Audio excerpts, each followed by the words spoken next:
No segundo dia, de madrugada, eu comecei a perder o ar. A oxigenação que entrava por um tubo de oxigênio começou a falhar. E começou a falhar não o tubo, eu comecei a falhar. E não passava mais, comecei a roxear, perder o nível de saturação. E quando as enfermeiras perceberam que começou a apitar o instrumento, que vieram correndo, eu já estava sufocando.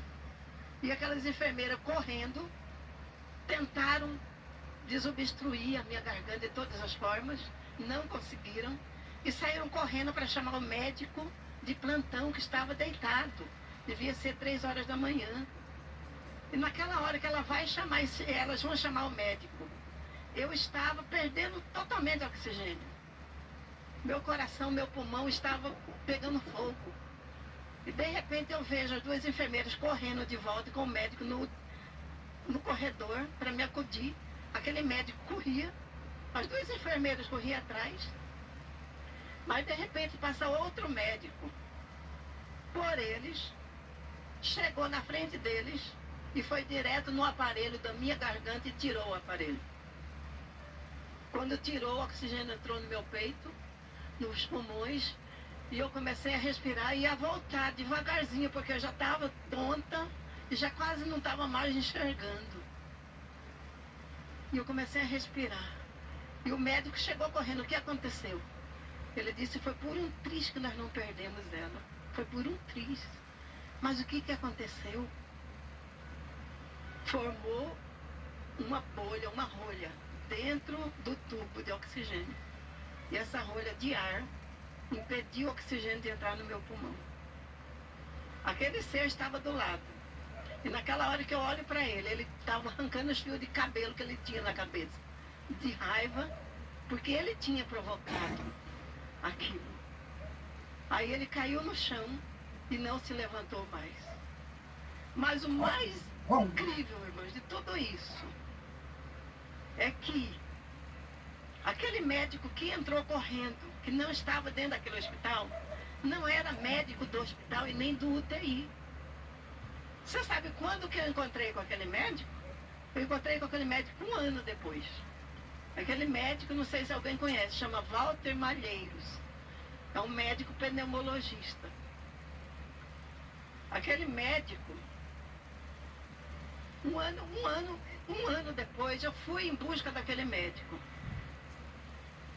Porque aquele médico tinha sido um médico que, quando eu dei entrada no hospital, ele foi um dos pneumologistas que cuidou do meu pulmão. Mas ele era do Hospital Jardim Cuiabá.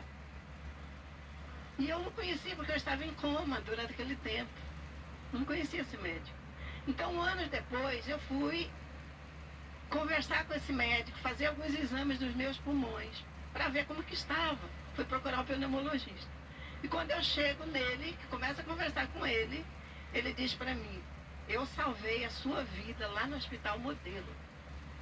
Eu falei, como assim? Você não sabe? Eu falei, não. Foi um dia de madrugada. Eu recebi um telefonema e o telefonema mandou eu ir no Hospital Modelo voando. Eu peguei meu carro e fui voando. Eu falei, mas quem te ligou? Ele não sei até hoje quem me ligou. Mas aquela voz, irmãos, de quem ligou para aquele médico era tão impressionante. Era tão, como se diz, né? Era de tão autoridade, que ele não perguntou para quem ligou para ele. Uai, mas eu não sou médico daquele hospital? Como é que eu vou lá uma hora dessa? O que está acontecendo naquele hospital? Como é que eu vou lá? Ele não perguntou nada. Ele foi direcionado, dirigido, irmãozinho, empurrado. E ele entrou naquele hospital. E naquele momento que ele entra naquele hospital, a enfermeira com aquele médico do hospital estava correndo em minha direção. Ele veio correndo. Ele também não me conhecia. Ele me conheceu no Jardim Cuiabá. Eu estava enorme, né, de inchada, era outra pessoa deformada. E de repente ele chega em mim, ele sabia o que eu tinha? Ele sabia o que eu estava sofrendo naquele momento? Não. Mas ele tirou o aparelho. E aquele médico que estava lá não ia tirar, porque aquele aparelho levava ar para os meus pulmões. Mas aquele médico chegou, a primeira coisa que ele fez foi arrancar um aparelho. Irmãos, isso é maior que todas as coisas. Porque Deus, Ele cuida de detalhes. Não importa o que está acontecendo na sua vida, Deus cuida de detalhes. Ele vê os detalhes. E eu fiquei maravilhado. Falei, eu não sabia que Deus cuidou de mim assim. Naquela manhã, aquele demônio, Zé Pilinto, ele saiu de 4 pés. E quando ele saiu, saíram as potestades do ar. E aquele hospital mudou. Eu senti a diferença no ar.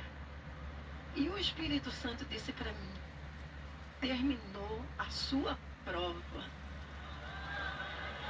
Irmãos, não há coisa melhor quando nós passamos pela prova de Deus e somos aprovados.